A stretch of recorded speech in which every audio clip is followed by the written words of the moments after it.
Гледате Дневникот на Сител. Во студиото со вас Маријан Николовски. Централен дневник во 19. Вечерва гледаме. Премиерот не гледа нови барања од Софија. Вели тоа се истите барања од 2022-та кои некои не сакаа да ги видат.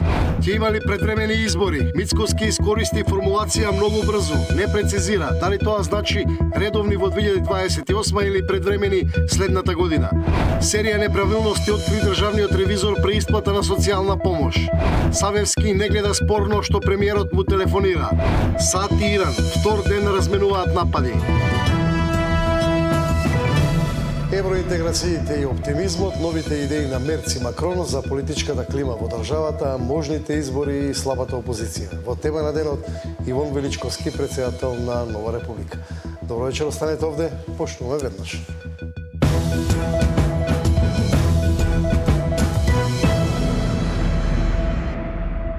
Ден откако беше изгаснат пожарот што синоќа изби над Штип, попламнево нов пожар во Штипско, има повредено лице, а зафатени се и викендици.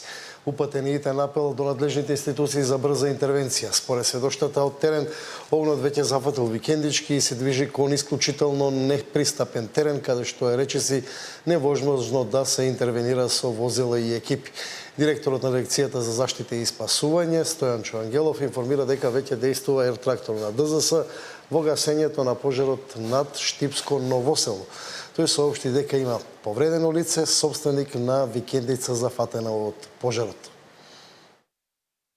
Како што напоменав, имајќи во предвид дека опожарувањето е во непосредна близина на десетина викенд куќи, од она кое што го имаме како информација, нанесено е штета на 3 викенд куќи и едно лице е повредено, практично собственик на една од викенд куќите. Во стабилна здравствена состојба е лицето, имав можност да поразговарам со него, така да се надевам дека ова нема да ни се повтори. Благодарение на брзата интервенција, брзата координација, делувањето на дирекција за заштита и спасување од воздух, успеавме да го локализираме и да го ставиме под контрола пожарот за да не представува понатамошна опасност. Во денешниот разговор градоначалникот итно повара од мене да се впуштат летела на дирекцијата за заштита и спасување, еден ертрактор веднаш полета и беше еден од оние кои што помогнаа, но сепак пожарникарите кои што на земја пожртвувано и храбро се бореа, го има клучниот момент за успех да се изгасне овој пожар. Можам да ви информирам дека денес се вратени и другите два ертрактори од сервис, така што во овој момент имаме 3 оперативни ертрактори, 4 пилоти и ние сме подготвени за сезоната на пожари. Апелирам до граѓаните, но и до пожарникарите да не се шири непотребна паника.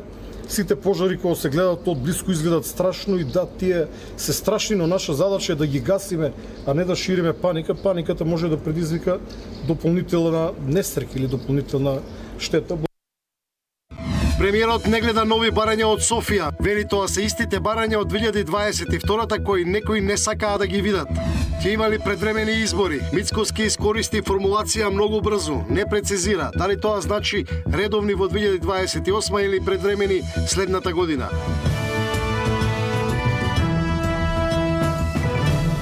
Новите барања за кои вчера зборуваше претседателката Гордана Седјановска-Давкова, според премиерот Мицковски не се нови, туку барања од Бугарија содржани во францускиот предлог. Мицковски вели дека тоа е главната причина поради која тие како партија сметаат дека не треба да има уставни измени без гаранции. Но и покрај тоа, тој вели дека е оптимист и оптимизмот го заснова на средбите со Макрон и Мерц. Барањата кои ги испорачува Бугарија не се новите кои истите на кои се согласила минатата влада во 2022, вели премиерот Мицковски по средбите меѓу двете претседателки во Софија. Освен менувањето на уставот, Бугарија притиска и за акцијскиот план за малцинства, работата на историската комисија и вториот протокол, тврди Мицковски. Иако е оптимист, вели дека разговорите кои се воделе во Софија се целосно различни од тоа што тој го разговарал со Мерц и Макрон во Тиват. Тоа се барања од 2022, не се ова нови барања. Тоа што се обидува некој да ги манипулира граѓаните и јавноста во Македонија, тоа е друга тема. Но ова се барања кои што ние ги видовме уште 2022 и затоа рековме дека сме против. Само што чекавме 4 години, или да бидам попрецизен, 3 години, за да тие барања ги слушна цела Европа, светот но и оние граѓани кои што за жал беа жртви на манипулативната политика на поединци. Не се само промена на уставот и дел од бугарската земјица во преамбулата. Не. Тоа е само почеток. Тоа е само ја отвараме Пандорината кутија. Следи акцискиот план, следи работата на историската комисија, следи протоколот 2, каде што работата на историската комисија е само едно од барањата. Таму има можеби 15 на нови барања кои што ние како држава треба да ги исполниме. Дека не станува збор само за уставните измени како барање, потврди македонската претседателка по вчерашната средба со Јотова. Не се во прашање само уставните измени, туку се во прашање и други барања поврзани со протоколите што произлегуваат од работата на двете комисии, односно на историската комисија. Толку можам за сега да кажам. Ја потенциравме обврската на сите членки на Советот на Европа, кои се и членки на Европската Унија, да ги почитуваат пресудите на судот во Страсбург. Бугарија очекува Македонија да ги исполни како што велат европските критериуми за членство во Европската Унија. По средбата со македонската делегација од кабинетот на Јотова преку соопштение бараат да се почитуваат правата на македонските бугари и да се стави крај на говорот на омраза во Македонија. Председателката истакна дека Македонија треба да го исполни францускиот предлог од 22 година кој самата го прифатила и кој стана заедничка европска позиција за пристапување на Македонија во ЕУ. Илијана Јотова нагласи дека станува збор за европски критериуми за членство, а не за бугарски барања. За да ги започне преговорите, Скопје треба да ги исполни своите обврски, односно бугарите да ги внесе во својот устав. Скопје и Софија се согласиле разговорите и диалогот да продолжат, но ниту една од страните не прецизира какви конкретни чекори следуваат во однос на интеграциите. Ивана Соколовиќ најдова, Сител телевизија. Премиерот Христијан Мицкоски најави парламентарни избори, како што вели многу скоро граѓаните ќе можат да одлучуваат кој да ја води државата. Прашан дали да прецизира дали мисли на предвремени парламентарни избори во 27-та или на редовните 28-та, тој повторно без конкретен одговор, велејќи дека ВМРО-ДПМН е подготвено за избори кога и да побара опозицијата. Од следната недела ги започнуваме со коалицијските партнери разговорите. Најпрвен сакам да ја слушнеме визијата, да видиме дали таа визија се поклопува, па дури потоа можеме да зборуваме за кадровски решенија. За бргу од денеска, веќе сме во втората половина од нашиот мандат, ќе имаме парламентарни избори, па граѓаните нека одлучат.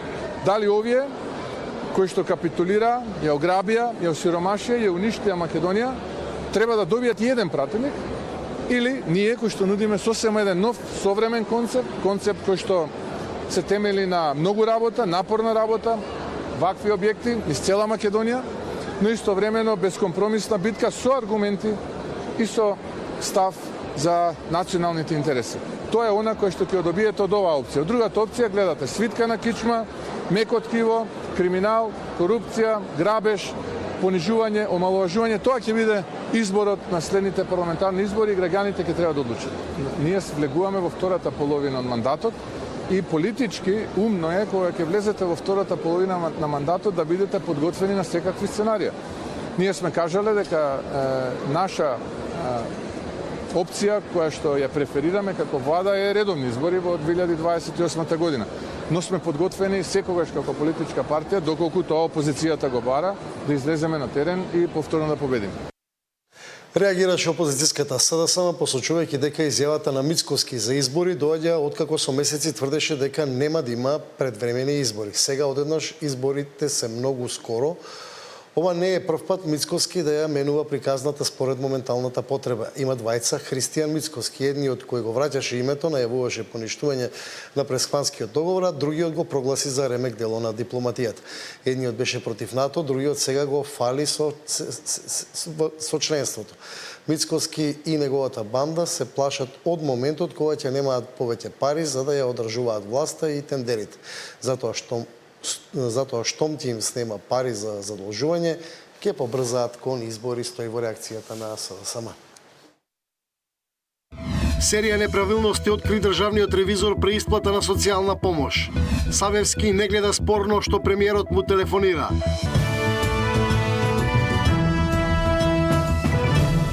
Нов ревизорски извештај открива серија злоупотреби на државните ресурси, станува збор за социјални трансфери.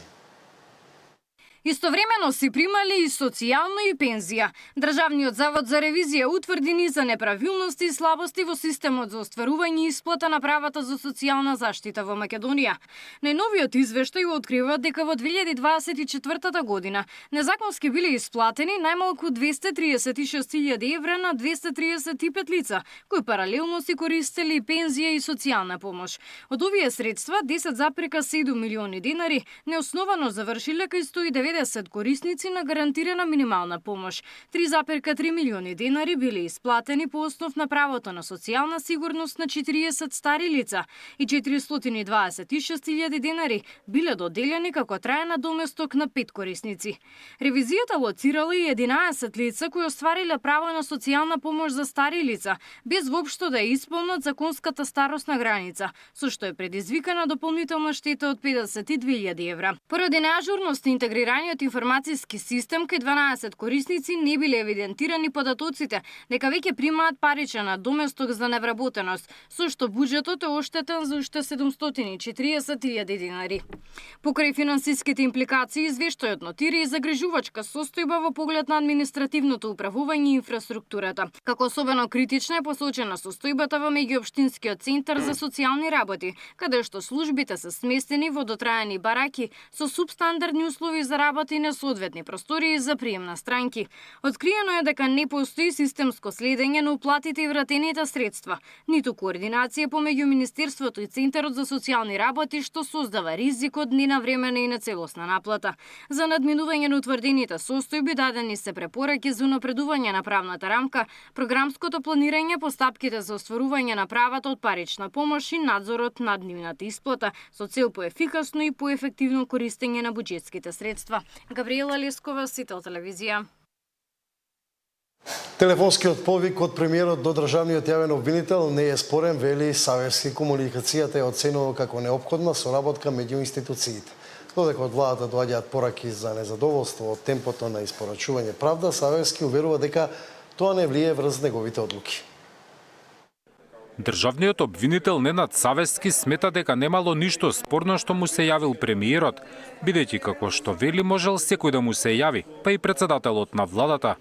На телефонскиот повик гледал како на соработка меѓу институциите, бидејќи како што појаснува Савески, резултатите на јавното обвинителство зависат од условите кои треба да ги обезбеди извршната власт. Како и секој што има право да ми се јавил и премиерот, односно председателот на владата, и тука не гледам ништо спорно. Сум истакнал и во претходно моите дадени изјави дека јас секогаш сум за соработка помеѓу институциите, во случајов комуникацијата помеѓу јавното обвинителство со другите институции сметам дека е неопходна, се со цел токму и во насока на остварување на резултати.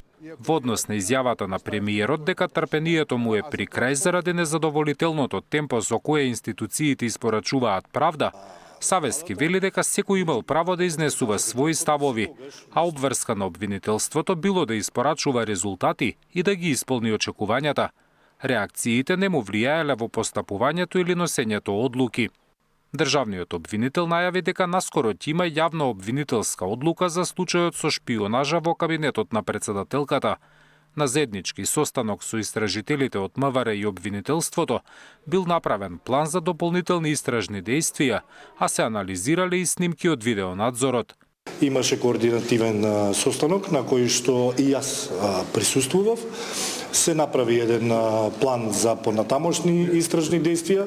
Според она колку што имав увид да се запознам и од надлежниот јавен обвинител и од истражителите, во завршна фаза се истражните дејствија, така да сметам дека во скоро време би имало и јавна обвинителска одлука во врска со тој случај.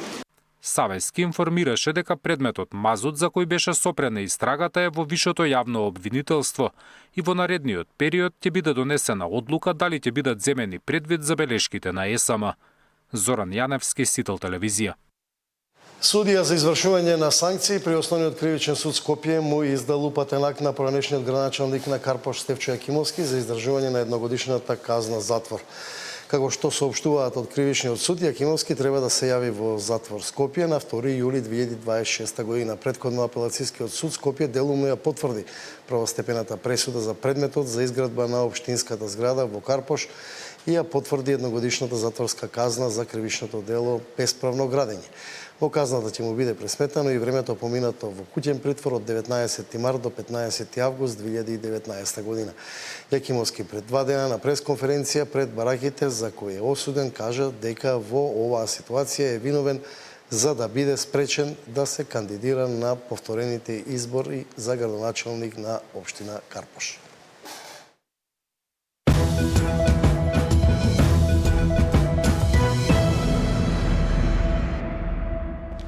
Наред се минутите за тема на денот. Мој вечерашен гостин е Ивон Величковски, председател на Нова Република. Добро вечер. Вечер, благодарам за поканата.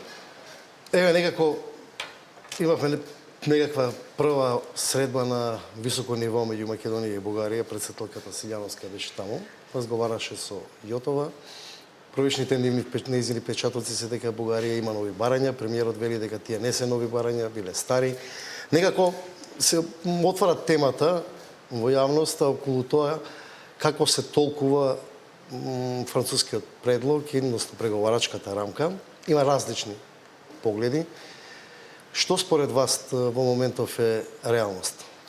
Реалноста на што е на располагање, преговарачка рамка која што ни одговара, методологија која што е направена всушност по наш, што се вели по наш тертеп. Она што треба да се договорат во владата и кабинетот на председателот на Републиката и МНР, дали е нов предлог, не е нов предлог, бидејќи ги гледаме овие разлики кои што се јавуваат во изјавите на највисоките државни функционери. Всушност се потврдува она што се тврдеше уште од 2022 година, дека го имаме добиено она во што учествуваше не само тогашното француско председателство, туку и она што ние сме го барале. И да се подсетиме дека враќањето на позициите на Софија во 2022 значеше огромен исчекор во однос на позициите од 2019 година. Ние го добивме она што го баравме. Сега кога се зборува за услови, како вели премиерот, има уште 14-15 точки. Па треба да каже премиерот, например, дали е за него прифатлива точката за отварање на архивите на поранешните служби. Врз основа на тоа понатаму да се признасе дали ги прифаќа иницијативите на политичките партии за ветинг. Бидејќи едното со другото е поврзано и тоа не се прашање на историја, тоа е прашање на слободно можеме да кажеме заробена држава, не само од политички партии, туку од олигархиско политички структури во изминатите 30 и кусур години. И конечно, кога зборуваме за историска комисија и така натаму, да се подсетиме дека на ВМРО ДПМН не му пречи историската комисија што беше произлезена согласно Преспанскиот договор, која што исто така расправаше за историски прашања, но никако не се фокусира на ВМРО ДПМН на тоа прашање. Конкретно да кажеме дека всушност како и она што се однесуваше на Преспанскиот договор, кој никогаш северна неприфатливо и така натаму, па потоа председателката на Републиката, премиерот си го прифатија како сосема природен. Сега тие се обидуваат веројатно да добијат на време за да ги проектираат следните парламентарни избори врз основа на една таква. Добро, и ова што го зборите вие се сепак пак политички флоскули. Сега реално да зборуваме. Преговорачката рамка дали овозможува на Бугарија право на вето ако историската комисија не дава резултати? Значи, она е која што вели и премиерот, суштински важно. Дали ќе почнеме преговори на првото поглавје, па ќе заглавиме. Па се враќаме на дискусиите кои што се веќе отворени овде за како се толкуваат тие прашања. А прашањето на толкување всушност е прашање на неспроведување на преговарачката рамка од наша страна. Нема што да толкуваме, едно е да охрабрувате, друго е да наложите. И тоа е многу јасно и тоа од почетокот го тврдиме, бидејќи преговарачката рамка е конкретна токму заради тоа. И она што за гледачите да речеме на вашата телевизија е интересно, па во таа преговарачка рамка во креирањето, во клучните моменти имаше интервенции од наши стратешки пријатели кои што овозможија токму да дојдеме до она што ни е потребно.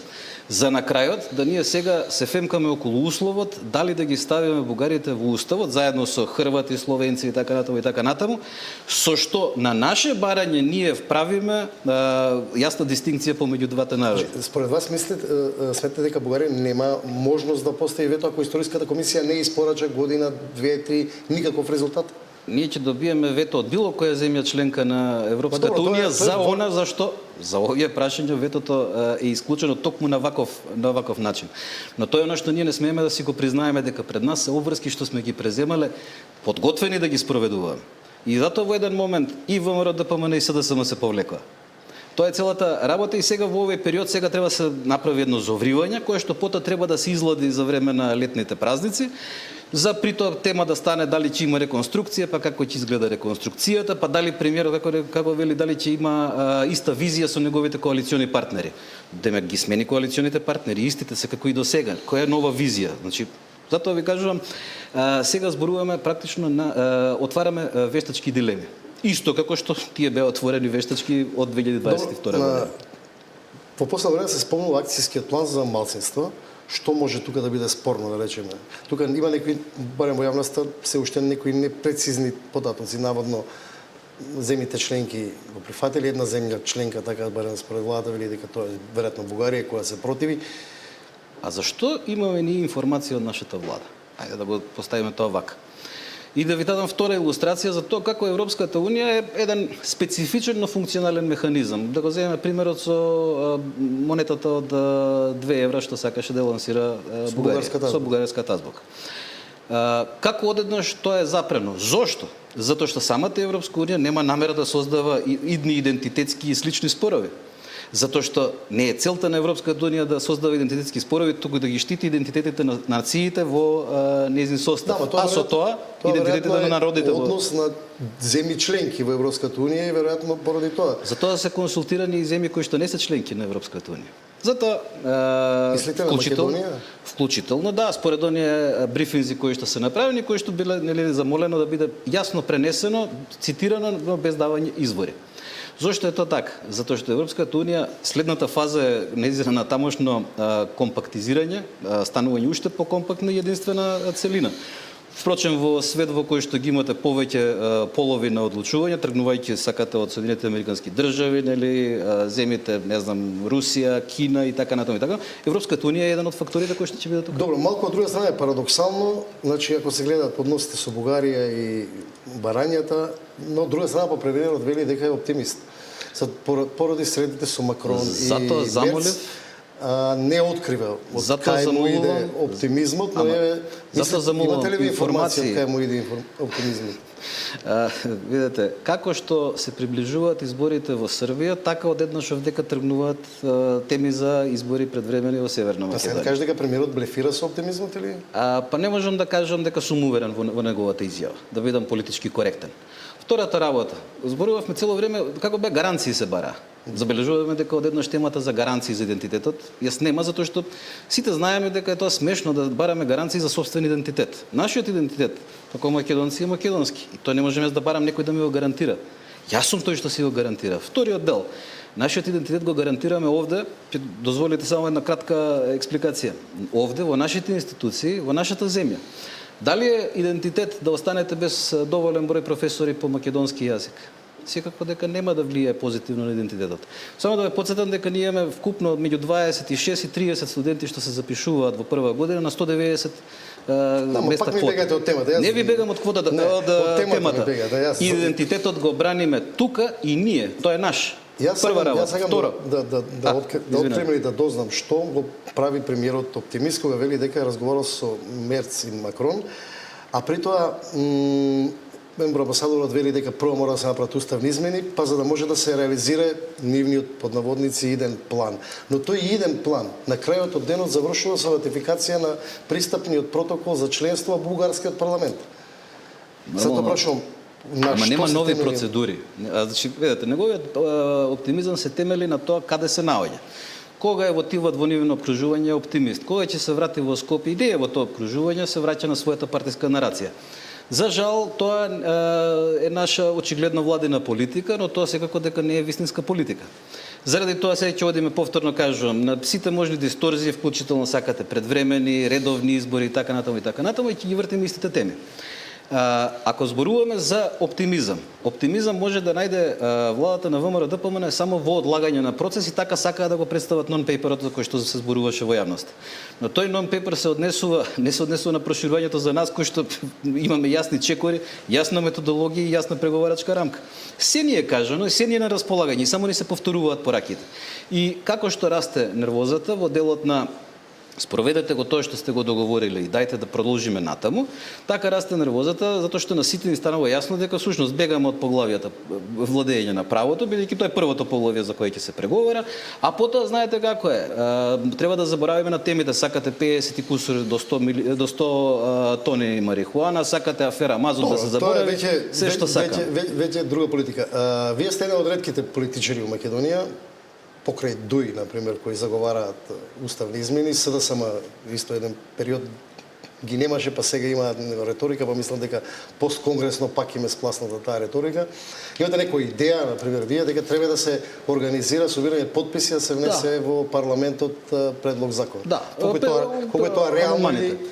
Реално многу колку што веруваме во сопствената сила. Јас верувам во сопствениот народ, во сопствената нација. Верувам во македонскиот народ дека има луѓе кои што едноставно знаат дека гарантирањето на рамноправност е сила на еден народ. Да речеме, доколку вие, јас, вашите колеги тука сме сигурни во нашата сила, ние сакаме на сите да им ги гарантираме рамноправност и еднаквоста и на тој начин всушност да возможиме да имаме поголема, сакате конкуренција, сакате кохезија. Прашувам од колку е тоа реално, од реален аспект. Реално оноку колку што, да, се извинувам, може би избегав од прашањето, не ми беше тоа целта. Бидејќи замислите, да речеме, вие излезете со иницијатива и во Министерство за правда или мислам претпоставам дека се собираат подписите и соберете како нова република 250.000. Па вие на избори, на изборите бидете втора политичка партија. Па не е идејата да ги собираме. Може да се борите за власт. Не е идејата да ги собираме подписите за наша потреба. Ако некој се подпише за тој закон, значи на избори зашто не би гласал за вас, да речеме? Затоа што јас тука би сакал да ги повикам сите заинтересирани кои без оглед на партиско или не знам партиско членство или етничка припадност. Сите оние кои што сметаат дека треба да си го ослободиме политичкиот процес од зависност од политичките раководства. Ова се прашања за кои што темите за кои дебатираме се прашања што ги наметнуваат политичките раководства. Внатре во самите партии постои поделба на про-ЕУ и анти-ЕУ. И во сите партии е тоа. И денеска затоа не можеме да зборуваме за идеологии и така натаму и така натаму, денеска зборуваме за гола прагма.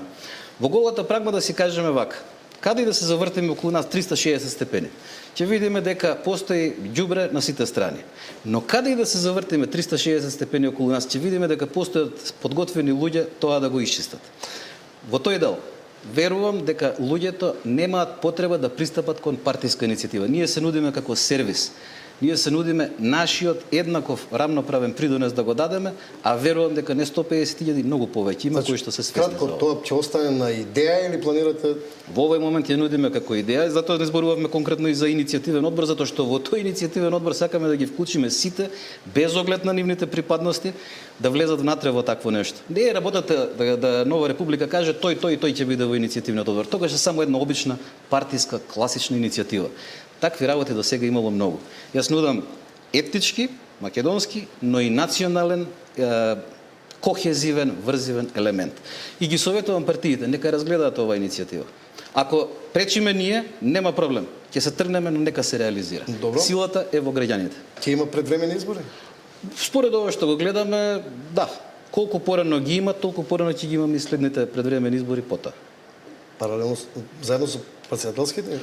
Мислам дека таа е целта и мислам дека прашање дали ќе се додржи до тогаш. Економската ситуација нема да биде онолку фаворибилна за владата колку што би сакале, а вака распоредена парламентарната опозиција нема да може да даде поголем придонес, одnosno да глуми она што е македонска верзија на Бериша Рама двоецот или Джилас Вучич. Празниот простор на опозицијата можен да се трансформира во некаква друга сила или... Да, онако колку што сакаат граѓаните и онако колку што веруваат во она што го зборуваме. Пред се онако колку што ќе проверат дека кај кого нема корупција, не сакам да велам, за мене сакам да проверат. Што и околу кого? Околу интегративна идеја на нацијата на Северна Македонија и македонскиот народ. Знам дека, да речеме, ќе ви го дадам примерот, знам дека сите се иритираат со Северна Македонија. Баш околу тие две елементи некако тешко да се обединат. Напротив, 60 скоро 70% од луѓето сакаат, но политичките раководства не сакаат. И имате сите анкети тоа го покажуваат. Јас ви го давам примерот со она како се иритираат луѓето што го користат уставното име на државата. Еве се да замолам само за малку внимание. Кога го бранев предлогот Република Македонија главен град Скопје во собранието со парламентарна резолуција и со цела една државна стратегија врз основа на собраниски документ, бев нападнат и од СДСМ и од ВМРО-ДПМН. Иако во коалиција бевме со некои од тие партии. Денеска дојдовме до Република Северна Македонија ерга омнес. Не по моја желба. Затоа советувам да пристапиме сега малку помудро, да не чекаме полоши, нови услови кои што уште повеќе ќе болат. Благодарам за гостување. Благодарам на поканата. Почнува светското првенство. Ке донесе многу фудбал, но и многу пари. Анализа во вестите во 21.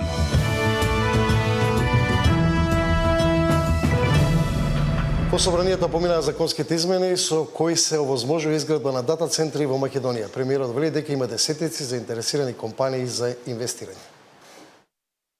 Зелено светло без никаква дебата добија предлог измените на законите за градење и за урбанистичко планирање кои го отвораат патот за изградба на дата центри низ државата. Пратениците во Комисијата за транспорт, дигитална трансформација, животна средина и просторно планирање на брзина ги поминаа предлог измените кои така се поднесени во скратена постапка. Дали некој бара збор? Не. Благодарам. Бидејќи никој не бара збор, го затварам претресот и ви известувам дека Комисијата за транспорт, дигитална трансформација, животна средина и просторно планирање го проследува предлогот на Закона за изменување на Законот за урбанистичко планирање на тамошна постапка во Собранието на Република Македонија. Изградба на дата центри владата најавува уште во јануари, но без никакви детали за тоа каде ќе се градат, од колкав обем ќе бидат и какво ќе биде нивното влијание врз животната средина. Премиерот Мицкоски и денеска без конкретен одговор кои ќе бидат локациите за изградба. Иако претходно кажа дека досега имал средби со 4 инвестициски фондови, сега вели дека десетици компании биле заинтересирани. Имаме неколку десетици заинтересирани компании, разговараме и преговараме. Секако ќе бидат избрани локации кои што нема да имаат никакво влијание на животната средина. Со измените на Законот за урбанистичко планирање, сите објекти наменети за дигитална инфраструктура добиваат експресна брза трака за одобрување. Рокот за јавен повик се крати на само 5 дена, а самата јавна презентација на плановите за овие објекти ќе трае најмногу 10 дена, со што речиси се оневозможува сериозна јавна дебата или реакција од граѓаните на локално ниво. Дополнително, преку измените во Законот за градење, владата целосно ги одзема ингеренциите на општините. Градбите за чување и складирање дигитални податоци, односно дата центрите, се прогласуваат за објекти од прва категорија, изедначувајќи ги со технолошко-индустријските развојни зони и со аеродромите. Со ова, Министерството за транспорт добива ексклузивно и дискреционо право да ги издава одобренијата за градење и употребните дозволи, целосно заобиколувајќи ја локалната самоуправа. Дата центрите се неопходни за развојот на вештачката интелигенција. Додека домашната легислатива се прилагодува во 4 ѕидови, глобалната дебата за нив, особено во Соединетите Американски држави, каде има и најголем број на вакви објекти, се повеќе се заострува, особено за нивното влијание врз животната средина, во делот за водата која е неопходна за ладење на хардверот, како и за потрошувачката на електрична енергија. Даниел Василев, Сител телевизија.